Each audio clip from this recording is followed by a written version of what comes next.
नमस्कार, India TV पर आपका स्वागत है। मैं हूं आपके साथ पवन नारा। उत्तराखंड के हल्द्वानी में अतिक्रमण के खिलाफ एक्शन में मजहब का एंगल आ गया है। हल्द्वानी में अतिक्रमण हटाए जाने के खिलाफ मुस्लिम समाज आज पंचायत कर रहा है। वहीं पुलिस ने अतिक्रमण हटाने की तैयारी पूरी कर ली है। उत्तराखंड के कुमाऊं रेंज के डीआईजी का कहना है कि पुलिस मुख्यालय से हल्द्वानी में तैनाती के लिए और पुलिस फोर्स की मांग की गई है। पुलिस की 14 कंपनियों के अलावा पैरामिलिट्री फोर्स और आरपीएफ भेजने को कहा गया है। कुल मिलाकर हल्द्वानी में पुलिस के करीब 4 से 5 हजार जवान तैनात किए जाएंगे। तो ये तस्वीरें जो प्रोटेस्ट की हैं, हल्द्वानी में रेलवे की जमीन पर जो घर बने थे उन्हें अवैध घोषित कर अतिक्रमण बताया गया और अब हाईकोर्ट के आदेश पर इन घरों को हटाया जाना है। पुलिस प्रशासन ने जो भी तैयारी, अगर जो भी सर्वोच्च न्यायालय का जो भी आदेश प्राप्त होगा उस हिसाब से वो क्रियान्वित करने के इसमें पूरी तरह पुलिस प्रशासन है मजबूत। और इसमें तमाम हमने अभी पूरे एरिया को जोन, सुपर जोन और सेक्टर्स में बांट दिया गया है। इसमें पूरे एडीएम स्तर के अधिकारी सुपर जोन में लगे हुए हैं और एसडीएम और सीओ स्तर के अधिकारी वो जोन्स और इंस्पेक्टर वो सेक्टर्स में लगे हुए हैं। और इसके बाद सभी सेक्टर जोन्स की गंभीरता से हम लोग आकलन कर रहे हैं कि मतलब कितने घर किस सेक्टर जोन्स में आ रहे, कैसे किस तरह से उनको वहाँ से हटाया जाएगा। और ये सब पूरा प्लानिंग पुलिस प्रशासन ने इसमें किया हुआ है। फोर्स की भी डिमांड मेरे स्तर से पुलिस मुख्यालय को कर दी गई है। तो हमको जल्दी इसमें करीब 14 कंपनी पैरामिलिट्री फोर्स और आरपीएफ वगैरह हमने मांगी है।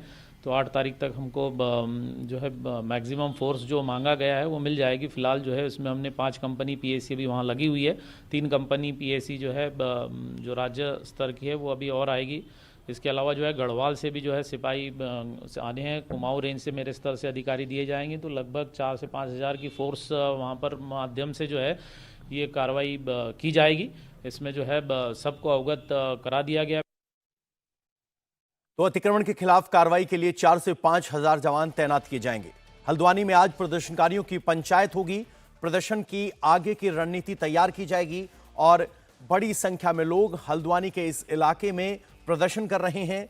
जो मांग है कि ये अतिक्रमण नहीं है, उनकी दलील है, लेकिन हाईकोर्ट के आदेश के बाद ये अतिक्रमण के खिलाफ कार्रवाई की जा रही है। बहुसंख्यक इसमें मुस्लिम समाज से हैं जो अतिक्रमण के अंदर मौजूद हैं, इसलिए इसमें धर्म का भी एंगल आ गया है। सवाल है कि क्या हल्द्वानी को शाहीन बाग बनाने की तैयारी है? रेलवे की जमीन के अतिक्रमण को हटाने के लिए हाईकोर्ट के फैसले के खिलाफ लोग सड़कों पर उतर आए हैं। वे प्रदर्शन कर रहे हैं। साथ ही सुप्रीम कोर्ट में भी याचिका दाखिल की गई है जिस पर कल सुनवाई होगी। इस बीच वन भूलपुरा इलाके में बड़ी संख्या में पुलिस, मुस्लिम महिलाएं इकट्ठा हो गई हैं और दुआएं मांगती हुई देखी जा सकती हैं। मनीष प्रसाद की आपको एक रिपोर्ट दिखाते हैं। हल्द्वानी के इंदिरा नगर इलाके में करीबन 2000 से ज्यादा महिलाएं एक साथ विरोध प्रदर्शन कर रही हैं अदालत के फैसले के खिलाफ। शांतिपूर्ण तरीके से ये प्रोटेस्ट है, दुआएं पढ़ी जा रही हैं वनफूलपुरा के लिए। ये एक 2000 से ज्यादा की संख्या में महिलाएं एकजुट यहां पर उस कॉलोनी के बीचों बीच जुटी हैं जहां पर इसे एनक्लोज्ड लैंड कहा गया। रेलवे के जमीन के अंदर बनी ये इमारतें हैं और इनको तोड़ने का ऑर्डर हाईकोर्ट के द्वारा दिया गया है। इसीलिए अब सुप्रीम कोर्ट में इस ऑर्डर को चैलेंज किया है यहाँ के स्थानीय लोगों ने और 5 तारीख का ये इंतजार कर रहे हैं फैसले का। यहाँ पर आसपास के इलाकों की रहने वाली महिलाएं जो करीबन 1 लाख वो लोग हैं जो कि सीधा इससे इफेक्टेड होंगे। कुल मिला के 6000 से ज्यादा घर हैं जो कि 82.7 एकड़ जमीन में बना है और इन घरों में जो महिलाएं थी वो सभी महिलाएं यहां पर आई हैं। एक साथ छोटे बच्चे, बड़े बुजुर्ग और जो यहाँ की युवा हैं वो सभी यहां पर इकट्ठा हैं, दुआएं कर रहे हैं। साथ में इसके साथ साथ ये विरोध कर रहे हैं, प्रोटेस्ट कर रहे हैं। पुलिसकर्मी मौजूद हैं, उसके अलावा यहाँ के स्थानीय लोग मौजूद हैं। इस जमीन पर कुल मिला के 12 मदरसे हैं और स्कूल्स बने हैं। इन स्कूल्स को भी तोड़ा जाएगा हाईकोर्ट के ऑर्डर के मुताबिक। ये जो 4 मंजिला 5 मंजिला जो इमारत दिखाई दे रही है ये भी इसके एरिया में है और यहाँ से महज 200 मीटर की दूरी पर रेलवे लाइन है, इसीलिए ये रेलवे लाइन का एडजॉइनिंग एरिया है, साथ का एरिया है, इनको भी तोड़ने का ऑर्डर दिया गया है। इसी को देखते हुए अब ये विरोध और प्रदर्शन जो है वो लगातार किया जा रहा है, ताकि अदालत के इस फैसले के साथ साथ लोगों को ये पता लग सके कि इसमें असली गलती किसकी थी। जब ये इमारतें तैयार हो रही थी, स्कूल बन रहे थे, तो उस दौरान क्यों नहीं यहाँ के एडमिनिस्ट्रेशन ने इन इमारतों को बनने से रोका? ये एक बहुत बड़ा सवाल है। अब सबकी नजर 5 तारीख के सुप्रीम कोर्ट के फैसले पर है। जनता सड़कों पे है तो सुप्रीम कोर्ट का दरवाजा भी खटखटाया गया है। वन भूलपुरा के लोगों को डर सता रहा है कि कहीं उनके घरों पर बुलडोजर ना चल जाए। इसके लिए उनकी नजरें 5 जनवरी को सुप्रीम कोर्ट की सुनवाई पर टिकी हैं। स्थानीय लोगों का कहना है कि ये रेलवे की जमीन नहीं है, उनके पूर्वजों की जमीन है। साथ ही वो सरकार की मंशा पर भी सवाल उठा रहे हैं। स्थानीय लोगों से बात की हमारे संवाददाता मनीष प्रसाद ने। रेलवे के मुताबिक ये सभी रेलवे की जमीन है और यहाँ पर ये इमारतें तैयार की गई। हाईकोर्ट का फैसला है कि इन सभी एरियाज को बुलडोज किया जाए, यहाँ पे इसे तोड़ा जाए, और इसीलिए अब यहाँ के स्थानीय लोग सुप्रीम कोर्ट गए हैं। कोर्ट के ऑर्डर के मुताबिक ये पूरा एरिया यानी 500 मीटर तक का ये पूरा एरिया गैर कानूनी है और इसे तोड़ने के ऑर्डर दिए गए हैं। इसीलिए प्रशासन ने भी पूरी तैयारी की गई है। ये वो बच्चे हैं, ये वो महिलाएं हैं, बुजुर्ग हैं जो कि इसी एरिया के हैं और परेशान इस बात के हैं क्योंकि इनके पास कागजात है 1929 से लेकर अभी तक के। देखिए ये क्या है, एक मिनट, ये क्या है? ये भवन कर है जो नगर निगम हल्द्वानी लेता है। इसमें लिखा है भवन कर। अब अगर ये नजूल की जमीन है तो रेलवे इसको कैसे कह सकती है कि मेरी जमीन है? ये सबूत है, इससे बड़ा सबूत क्या है? सरकार देखे ना, भवन कर, इसमें स्वच्छता कर और भवन कर है। भवन कर उसी जमीन का लिया जाएगा जो नजूल होगी, जो नगर निगम के अंडर होगी, और इसमें नहीं है। बिल्कुल झूठा है रेलवे। आपकी जमीन जो है, ये इमारतें जो हैं वो एनक्रोज हैं रेलवे की जमीन पर। एनक्रोज नहीं है, रेलवे अपनी जगह पर वहाँ पर है। ये तो बेईमानी है, ठीक है ना। जब सुनवाई नहीं होगी, जब हमें ये दिखा दिया ना हमारे तौफीक भाई ने, ये जो है भवन कर दिखाया है, ये नगर निगम की जमीन है। इससे पहले मैंने कहा नगर निगम की जमीन है। नगर निगम और जो है स्टेट गवर्नमेंट जो है अपने हाथ खड़े करके इसको उजाड़ने के लिए प्लानिंग कर चुकी है, ठीक है ना। हम जब जो मालिक है, मालिक ये कह रहा है कि मैं इसमें नहीं बोलूंगा, या रेलवे कहे कि मेरी प्रॉपर्टी है तो वो अपने पेपर दिखाए कोर्ट में। इस समय तस्वीरें देखकर लोग कह रहे हैं कि लोग आ रहे हैं, यहाँ पर राजनीति हो रही है। राजनीति कुछ नहीं हो रही है, राजनीति कुछ नहीं हो रही है, इनको उजाड़ने की प्लानिंग हो रही है बस। As a Supreme Court guideline हमें कहती है कि जो मलिन बस्ती होती हैं उनको उजाड़ने से पहले बसाया जाएगा। तो क्या कराई सरकार ने? डिसीजन आने से 3 महीने पहले हमें मलिन बस्ती से बाहर निकाला, ताकि इनको जो सुप्रीम कोर्ट का अधिकार है वो भी खत्म हो जाए। दूसरा इस सरकार ने ये करा, जिस दिन डिसीजन आया इसने कैबिनेट की बैठक बुलाकर, मैं आपको एक बात और बता दूं, हमारे यहाँ उत्तराखंड शासन का एक अध्यादेश है जिसमें कहा गया था कि 2024 तक कोई बस्ती नहीं टूटेगी। जब हमारे खिलाफ आदेश आ गया तो इन्होंने उसी दिन 2 घंटे पहले 2 घंटे बाद जो है एक बैठक बुलाई कैबिनेट की, और उसमें एक लाइन जो है उसमें इंक्लूड कर दी कि ये नीति रेलवे पर काम नहीं करेगी। तो उजाड़ना कौन चाहता है? राजनीति कौन करना चाहता है? राजनीतिक बदला कौन लेना चाहता है? ये सबको पता है। मैं ये कहना चाहूंगी कि अगर रेलवे को नहीं हमें बसाना था तो पहले नहीं बसाते, और आज अगर बसाया है, इतने साल हो गए हमें 50 साल, यहाँ स्कूल भी हैं, मदरसे भी हैं, मंदिर भी है, सभी तबके के लोग रहते हैं और हम बहुत गरीब लोग हैं। इसलिए ये कि हमारे घर ना टूटे, हमारी उनसे ये गुजारिश है कि वो लाइन के पार इतनी जगह पड़ी है, वहाँ अपना कर लें जो करना है ना, और हम गरीबों को ना हटाएं यहाँ से। आपका क्या नाम है? मेरा नाम अलीना है। मैं आपने भी क्या यहाँ पे जमीन जो है एनक्रोच लैंड में आपकी? जी सर, मेरा घर ये है, ये जो घर दिखाया जा रहा है। मैं भी वनभूलपुरा की निवासी हूँ और मेरा सरकार से विनम्र निवेदन है कि हम लोगों को बेघर ना करें, हमारे घर से हमारी छतें ना हटाएं। हम लोग सर गरीब लोग हैं, हम मजदूरी करके अपना पालन पोषण करते हैं और यहाँ काफी मजदूर लोग रहते हैं जिन्होंने बहुत ज्यादा मेहनत करके ये घर बनाया है। ये हाई कोर्ट का फैसला है, सरकार का फैसला नहीं है। सर हाई कोर्ट भी ऐसा कैसे कर सकता है? हाई कोर्ट को पहले यहाँ का सर्वे कर लेना चाहिए था और सब कुछ देख लेना चाहिए था कि यहाँ पे लोगों के घर हैं, लोग गरीब हैं। इतने लोगों को सर कैसे वो बेघर कर सकते हैं? यहाँ कम से कम 20,000 से भी ज्यादा घर लोग बेघर होने वाले हैं और 4,000 घर हाई कोर्ट ने अपना फैसला सुना दिया। सर हाई कोर्ट को कुछ देखकर बोलना चाहिए था, इतने लोगों को बेघर नहीं करना चाहिए था। तो मेरा उनसे अपील है कि हमारे हक में फैसला करो और हमें बेघर होने से बचाएं। रेलवे की जगह थी तो यहाँ पर हमारे लिए स्कूल क्यों बनवाए गए? सरकारी स्कूल क्यों बनवाए गए? अगर ये रेलवे की जगह थी तो यहाँ पर सरकारी हॉस्पिटल क्यों बनवाए गए? यहाँ इतनी सुविधाएं क्यों दी गई हैं? अगर ये सरकार की जगह थी, हमारा एक पूरा बसने दिया यहाँ पर? अगर ये सरकार की जगह थी तो, और अब उजाड़ क्यों रहे हैं इसे? हमारी पढ़ाइयों को क्या होगा? हमारे भविष्य का, हमारे बच्चों के भविष्य का क्या होगा सर? आप ही बताइए, कितनी परेशानी का आलम है। छोटे छोटे बच्चे हैं, माँ बहनें, बूढ़े लोग हैं, कहाँ जाएंगे? अगर आप लोग उजाड़ देंगे हम जाएंगे कहाँ? ये बताइए। या तो कोई मकान दीजिए। कह रहे हैं हाई कोर्ट का ऑर्डर है कि रेलवे की जमीन थी। ऐसा कुछ नहीं है, कोई प्रूफ नहीं आ रही अभी तक किसी भी बात में लेकर, किसी बात में लेकर कोई प्रूफ नहीं आया अभी तक। अगर ये जगह उनकी थी तो यहाँ पर इतनी सुविधाएं देने का मतलब क्या था? तो देखा आपने लोग किस तरीके से दावा कर रहे हैं। हमारे सहयोगी मनीष प्रसाद सीधे हल्द्वानी से जुड़ गए हैं। मनीष, सबसे पहला सवाल यह है कि मामला हाईकोर्ट पहुंचा कैसे, और जो ये रसीदें दिखा रहे हैं टैक्स की, क्या कोई जमीन के कागज भी दिखा रहा है? पवन, यहाँ पर जितने भी लोग हैं उनका ये कहना है कि जो ये पिलर है, दरअसल उस एक ब्रिज है, ब्रिज के पिलर को लेकर जो ग्वालर नदी के ऊपर है वहां पे पीआईएल दायर की गई थी और उसके बाद हाईकोर्ट में ये गए। हाईकोर्ट पे जाने के बाद ये पूरी तैयारी हुई और उसके बाद हाईकोर्ट ने फैसला दिया। जब रेलवेज ने कहा कि ये एनक्रोच्ड लैंड है, यानी ये जो पूरा इलाका है करीबन 400 मीटर से लेकर कुछ जगहों पर ये 800 मीटर है, क्योंकि ये जो रेल की पटरी है वो घुमावदार तरीके से आगे की तरफ जा रही है नीचे, तो इसीलिए ये रास्ता वेरी करता है। और इसमें 5 ऐसे वार्ड्स हैं जो कि इसमें आते हैं और कुल मिला के 82.7 एकड़ का ये पूरा एरिया है। यहाँ पे इस समय पंचायत की जा रही है। यहाँ पे जो स्थानीय लोग हैं वो मौजूद हैं, साथ में सीपीआई माले के बैनर के तहत ये यहाँ पर जो लोग हैं वो इकट्ठा हुए हैं। बनफूलपुरा के वो लोग भी मौजूद हैं जो कि सीधे तौर पर इससे अफेक्टेड हुए हैं।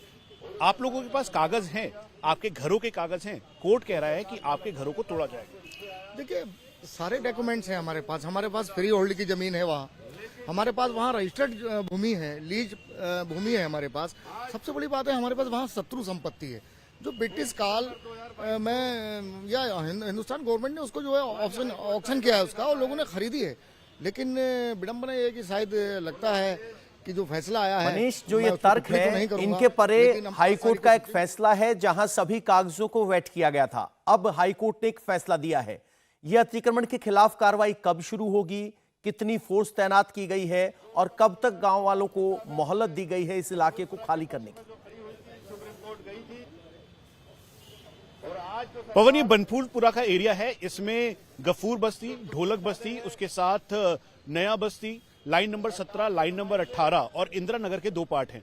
कुल मिला के यहाँ पर 82.7 एकड़ का एरिया है और यहाँ पर 5 तारीख का इंतजार किया जा रहा है, क्योंकि सुप्रीम कोर्ट में जो हियरिंग होनी है उसके बाद इसकी दिशा और दशा तय हो जाएगी। अगर स्टे लगता है तो स्थिति नियंत्रित रहेगी, लेकिन उसके अलावा एसएसपी और साथ में डीआईजी जो यहाँ के हल्द्वानी के हैं, हमारी उनसे बात हुई, उन्होंने कहा कि कुल मिला के 1000 से ज्यादा सुरक्षा बल के तौर पर जो पुलिस फोर्सेस हैं वो बुलाई है। उसके अलावा जो यहाँ पे रिजर्व बटालियन है वो करीबन 500 से 600 के लगभग है, और आरएएफ यानी जो सीआरपीएफ के जवान हैं, पैरामिलिट्री फोर्सेस के जवान हैं, तो कुल मिला के 3 से 4000 जवानों की और पुलिस के लोगों की यहाँ पर तैनाती होगी ताकि लॉ एंड ऑर्डर व्यवस्था कहीं से भी ना बदले।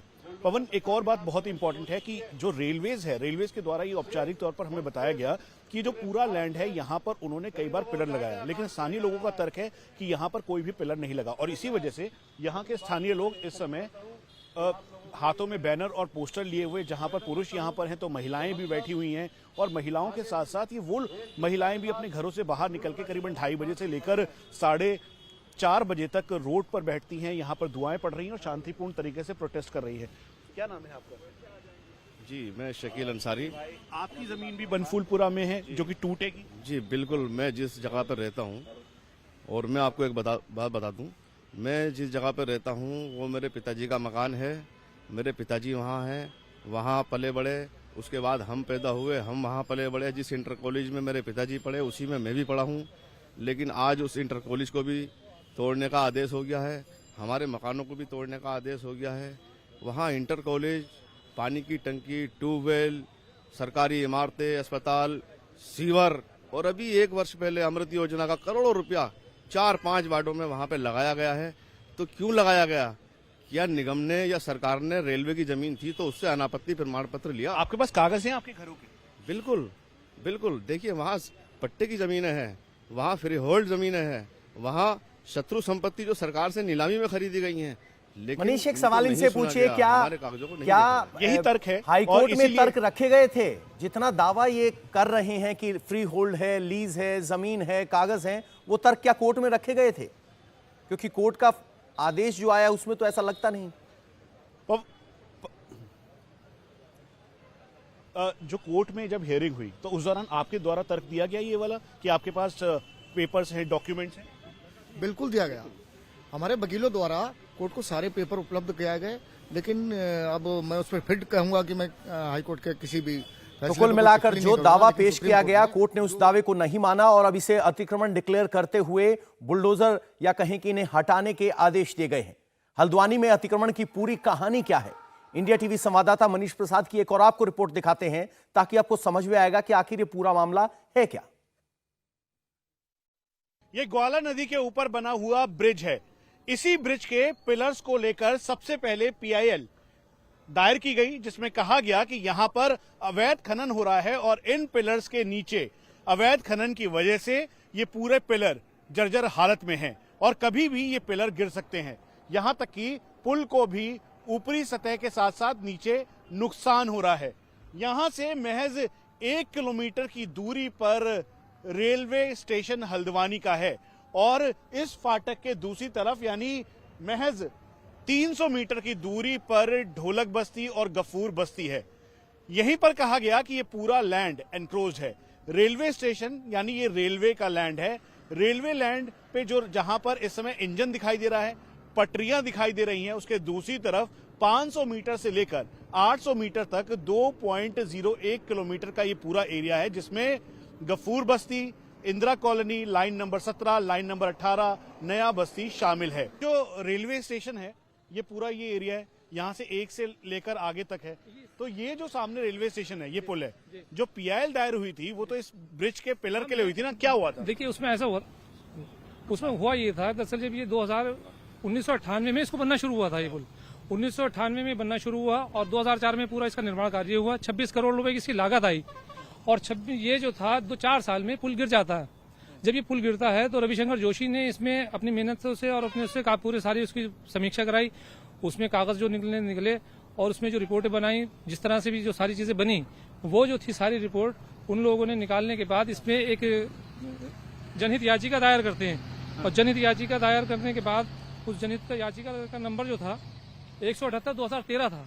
2013 में जनहित याचिका जब डालते हैं तो वही कहते हैं कि इसके अंदर पुल में जो थी इसके निर्माण कार्य जो था संतुष्टिपूर्ण नहीं था। ये वाला ब्रिज था वो, यही ब्रिज है और इसमें बीच वाले पिलर जो थे वो गिर गए थे बाढ़ आने की वजह से। दिखाइए जरा, ये बीच वाले पुल जो थे वो निकल गए थे उसके। तो अब ये जो जब पुल गिरे तो इन पुलों के उस पर उन्होंने जो था उन्होंने कहा कि ये इसका पुल का डिजाइन फॉल्टी था और इसमें जो इसका निर्माण कार्य जो था वो पूरे उसके मानक बिंदुओं पर नहीं था। इसमें जो था एक कॉज उन्होंने लिया था कि इसमें अवैध खनन भी होता है। अवैध खनन को उन्होंने लिया था, लेकिन अवैध खनन में कमिश्नर की रिपोर्ट ये है और कमिश्नर की रिपोर्ट भी इसमें लगी हुई है 2011 में। उन्होंने कहा इसमें जो है पुल गिरने का मुख्य कारण पिलर से इसको लेकर पीआईएल दायर हुई थी। कौन से पिलर थे? वो लगभग बीच में 2 पिलर थे, 3, तो उस पुल में वो गिरे थे, वो उसको लेकर डाल दिया था। तो अतिक्रमण तो कोई मसला था ही नहीं। अतिक्रमण कैसे घूमा, क्या घूमा, हमारी समझ में नहीं आता। जबकि 2013 में जो सरकारें थी और उन्होंने हमारा पक्ष किस तरह से रखा हमारी समझ में नहीं आता और अतिक्रमण का कोई मैटर नहीं था। और फिर जो ऑर्डर हुआ 2016 में वो हुआ है 29 एकड़ का और 29 एकड़ का 82 एकड़ हमें क्यों न पाया गया 2016 में? कहाँ पोल कैसे लगाए गए? राजस्व का मंत्रालय किसके पास था? राजस्व कौन देख रहा था?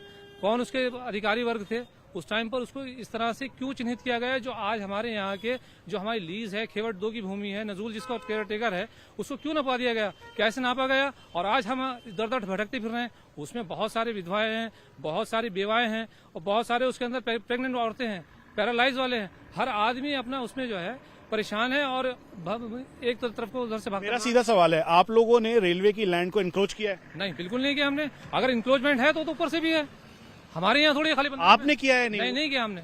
कौन कहता हमने इंक्रोचमेंट किया? कुछ अगर होंगे तो 400, 500, 600 झुग्गियां हो सकती हैं उसके अंदर, लेकिन पूरा ऐसा में नहीं है।